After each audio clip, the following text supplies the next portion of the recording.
Yo, what up YouTube? I'm back with another reaction video, and excuse me, just got done eating pizza, sorry.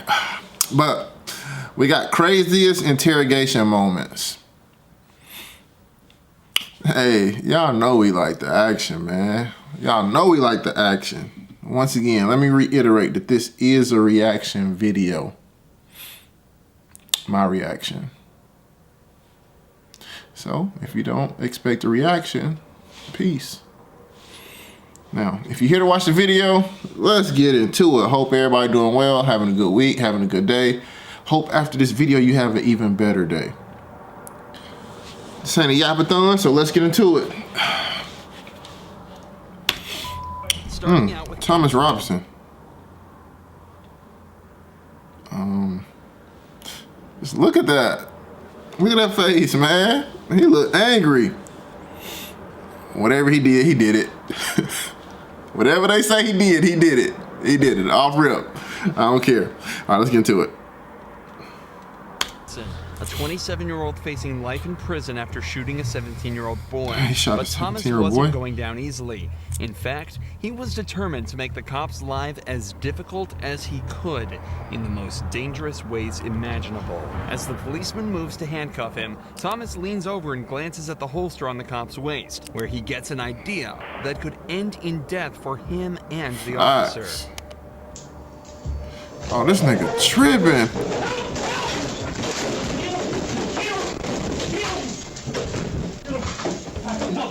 Oh. I'm good. You couldn't get it. Thomas made a leap for the cop's gun, but due to safety features built into the holster, he wasn't able to get it out. After a short struggle, two more cops entered the room with tasers to subdue him, and he was eventually restrained without further issue. This obviously just looks like a case where the suspect wanted to escape and was prepared to do so by any means necessary. But take another listen to what he's saying as he's fighting with the cops.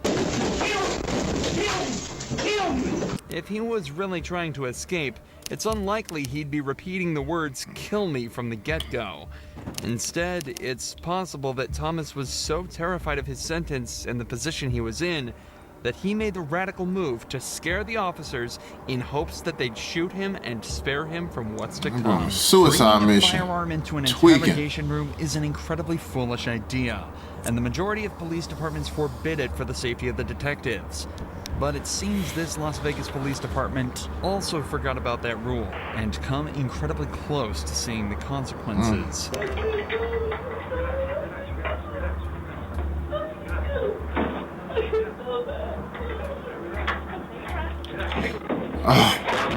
Part of his plan. This man convicted of killing a 2-year-old boy actually managed to retrieve the 2-year-old gun from the detective's holster, resulting in a mad scramble to get it back off him. It took 3 separate officers and multiple punches to the head to reclaim the firearm. Somehow, nobody was hurt, but Ryan Waller wasn't so lucky, as his story ends in a truly horrifying way. After he was brought in for interrogation, the bullet still stuck in his head. In his head? You're telling me they shot you with a revolver in your eye? Yes. Is it a BB gun? No, it was a real gun, man. It was just a revolver. They shot you in the eye. You wouldn't be talking to me right now. It was most likely you. Facts. But little did police officers know, he was actually telling the truth. As while 18-year-old Ryan was being mocked by detectives, he was suffering from a gunshot to the head and experiencing a brain bleed that could end his life at any moment. I'm gonna go back to sleep and try to go back to bed. You're not going back to bed. On the 23rd of December 2006, 2 men broke into Ryan Waller's house looking for revenge for a past argument. Ryan heard the noise at the door, but when he went to investigate, a hand reached inside and shot him twice in the eye. The 2 men, Richie and Larry Carver, then entered his house and shot Ryan's girlfriend Heather, killing her instantly. By some miracle, 18-year-old Ryan survived and was able to talk to police when they arrived hours later. Given he'd just been shot in the head, he told them he had no idea what happened, but instead of being taken straight to the hospital, he was taken to the police station and interrogated for the longest hour of his life. Before the interview No started, way. Ryan was left in the room alone. He squirmed in pain for 20 minutes straight, and worse yet, he was handcuffed to the desk and unable to scream. Bro, I'm sitting here, I'm hurting for him right now. What? Y'all got him handcuffed? Like he the problem? Come on, bro. Y'all gotta be smarter than that. No medical attention, dog. For help. Man.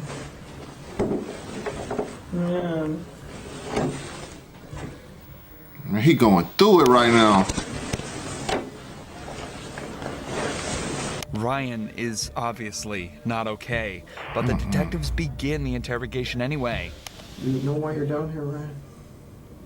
You have no idea why you're down here? Okay. I don't know what happened, okay? So I'm going to read you something to make sure you understand your rights, okay? Okay, you have the right to remain silent. Anything you say can't be used against you in a court of law. What's the highest grade you went through school? I don't know. I just want to go. Bro, asking him these dumb questions right now. Right now. What's the highest grade that you completed? B? No. Not grade, as in letter grade. I'm asking, did you graduate high school? No. Do you know how to read and write, Ryan? Yeah. The way the detective is talking to Ryan implies that he knows something is wrong. He's raising his voice slightly, slowing down, and talking in very simplified language just as you would a child. Yet, even with the massive red mark around Ryan's face and the dazed responses he's giving, the detective still decides that nothing is wrong and continues questioning him. This detective is a dummy. Oh, he is out of it, bro. No? You know a girl named Heather? The one that lives there right now? I guess, I don't know. If her name's Heather, what's her last name? I don't know which name she's trying to use as her last one. She's trying to have a real last as her nickname, so I don't know. What nickname does she go by? She probably wants the last name, Kyman. Kyman? How old is Heather? 16 or 17. What happened to your face? I don't know. You told the officer just a few minutes ago that someone hit you. Do you remember who hit you? I think it was Heather. Why would Heather hit you? It was an accident. I forgot why. What was an accident? Oh, Heather? man. Last name? No. What was an accident? Heather hitting me. What happened for her to hit you in the eye like that? She just hit me in an accident. She was getting... Bro, he's going through it right now. He don't even know what happened. Yo, this is nuts. This is nuts, bro. He over there. I know he in pain. These questions, his brain probably going everywhere. Like, and this detective asking the most dumbest questions to him right now. He don't know. He just want to go to sleep. Low key, if he go to sleep right now, he will probably croak over and die. So it's a good thing he is up right now. in her head. She was what? She was helping Christina with her hair or something. I don't know. Who's Christina? She's on the couch. Christina's on the couch? Ryan and Heather lived with another person whose name isn't public. There's a possibility that it's the Christina he's referring to here, but either way, nobody else was home at any point of the night of the attack. Ryan is clearly suffering traumatic brain injury, and it's astonishing that the detective isn't connecting the dots. Even if it was just blunt force like Ryan is telling him, he still should be checked out by a doctor given how he's acting. But of course, that's not how it happens. Instead, it somehow gets even more messed up. What happened last night? I don't know. You don't know? I really don't. I just want to go to sleep and go to sleep. Who was in the house when you went to sleep? Christina and Heather. Christina and Heather. And Christina was on the couch? Heather was. Heather was on the couch. You told me Christina was on the couch just a minute ago. I don't know, man. I really don't. I really don't. I just want to go and go to sleep, man. All right, you're not gonna go anywhere. Do you know what happened in your house last night? What happened? I don't know what happened. You're all beat up. So tell me what happened. I don't know. I just want to go to sleep, man. There's a dead girl in your living room. She's dead? Yes. Heather? The girl on the couch is dead? I don't know if she's on the couch. She's dead. Well, these people came over, Richie and his dad, with shooting arrow, bow and darts. You know what I'm talking about? Yeah. They hit me and her with those. That's it. And Heather wasn't there.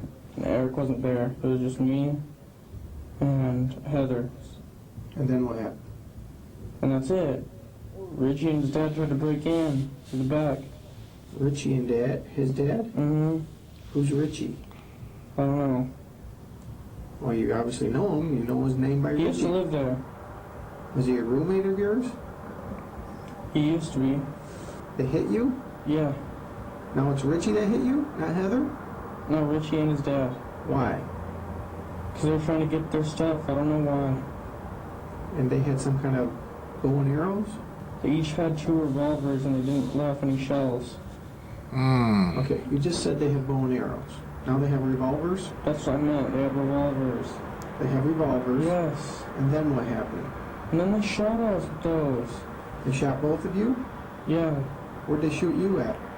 I got shot in the eye. You got shot in the eye I think so.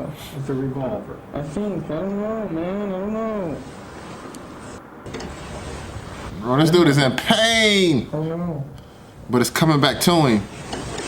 You don't know a lot, Ryan. I don't, man. I really Don't go to sleep, bro. Don't go to I'd like sleep. to see this detective try and articulate himself anywhere near as Ryan is in this situation. He's managed to recount the exact sequence of events as well as the perpetrators' names with the revolver bullet still in his brain.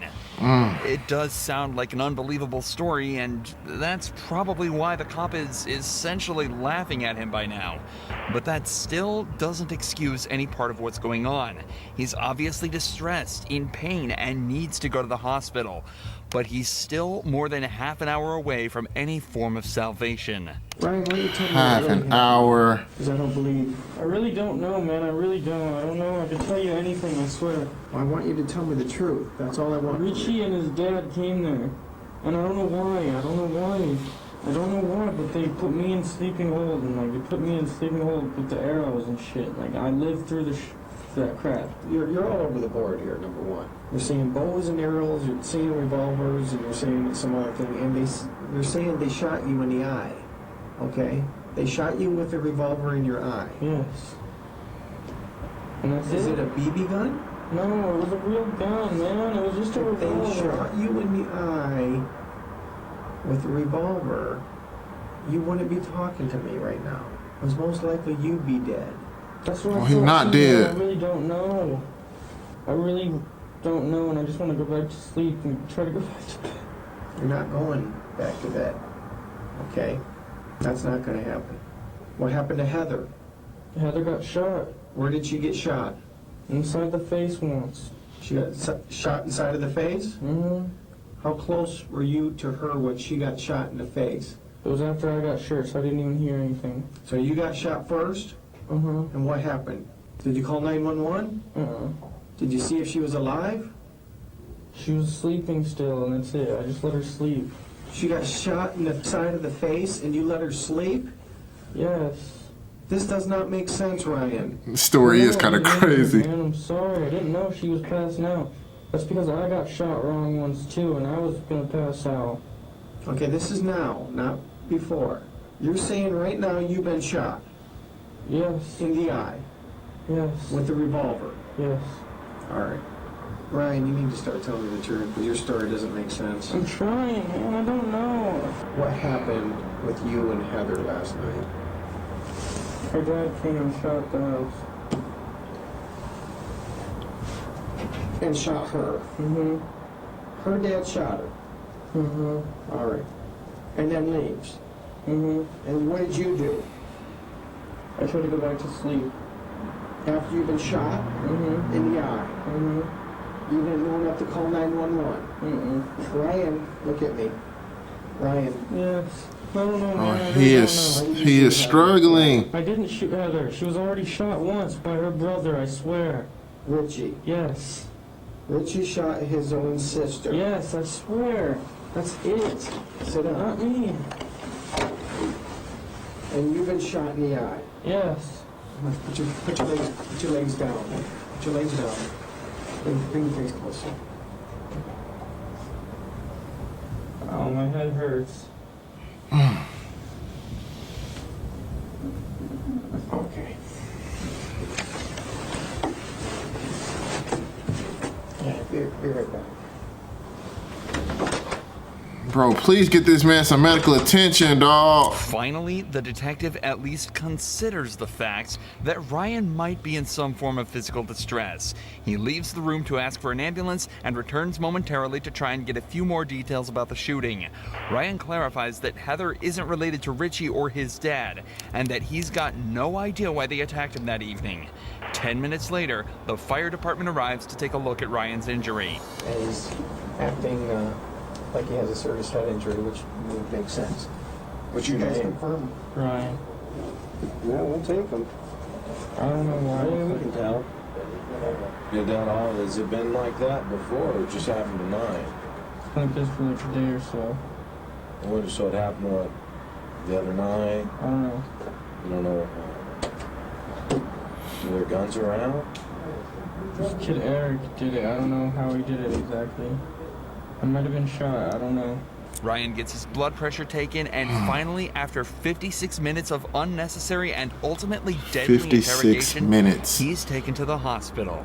Upon inspection at the hospital, doctors immediately realized his status was critical and that he also had indeed been shot in the eye. They also told his father that he'd contracted an infection that could have been prevented had he received proper care. Ryan stayed at the hospital for 35 days and lost part of his brain and his left eye. Dang it, Worst man. of all, though, he experienced regular seizures from the day he left the hospital until No. 2016, when one finally took his life. Richie and Larry were both given life in prison without the possibility of parole. Ryan's father also sued the police department. I'm glad he But sued. as is so often the case, he only received a fraction of the punishment, less than 3 years in prison. Many people believe this officer should be charged with assault and possibly even murder, and that 3 years is absolutely not enough, especially compared to cases like Reed Durant, who's facing... That's nuts. You had dude in there nearly an hour. Like, you looking at his face. Are you not looking in his eyes? You can't see, like, that he got a bullet hole in his eye? That's messed up, man. R.I.P. the dude, man. His mind was gone. He couldn't even put together a story. So it did sound kind of crazy. So I gotta agree with the detective. It sounded kind of wild. But you gotta read the room, bruh. Dang, that just messed me up, man. up to 30 years in prison after attacking a cop. Reed was arrested at an elementary school after he was seen pretending to be the father of a kindergartner. Reed was seen to be acting strangely around the kids and failed to correctly name any of the children there. So he was arrested and taken to the police station. In the interrogation, Reed freely told officers that he intended to lure one of the children out, feed them candy laced with tranquilizers, then abduct them while they were unconscious. Get this man a death chamber. Interrogation, Reed suddenly decided that the detective had heard enough and made a bid for his escape. Oof. Put your hands behind your back now. You kidding me right now? Reed had picked up a pen and attempted to stab the officer with it, but the officer's reflexes and composure helped him to instantly take him down and restrain him. That, and the fact that the pen isn't the most effective weapon. Either way, Reed was arrested and charged with attempted kidnapping, and now a felony count of assault. He's currently awaiting trial and facing up to 30 years in prison. Reed's escape 30 years. obviously didn't end very well for him. Man, put Reed under the jail. You see what he tried to do to a kid? Trying to drug him with a tranquilizer? Hey, bro, put him under the jail. A kid? And why would y'all leave a pencil on the table? Dumb. Man, this right here was a W video, man. Hey, condolences to Ron and his family. I'm glad y'all sued. Man, that was tough. That was tough to watch. I can't even lie. Dang, man. Just imagine being shot and like he was so calm and yeah. Y'all have a good night, man. W video. Y'all be cool how y'all be cool. Peace.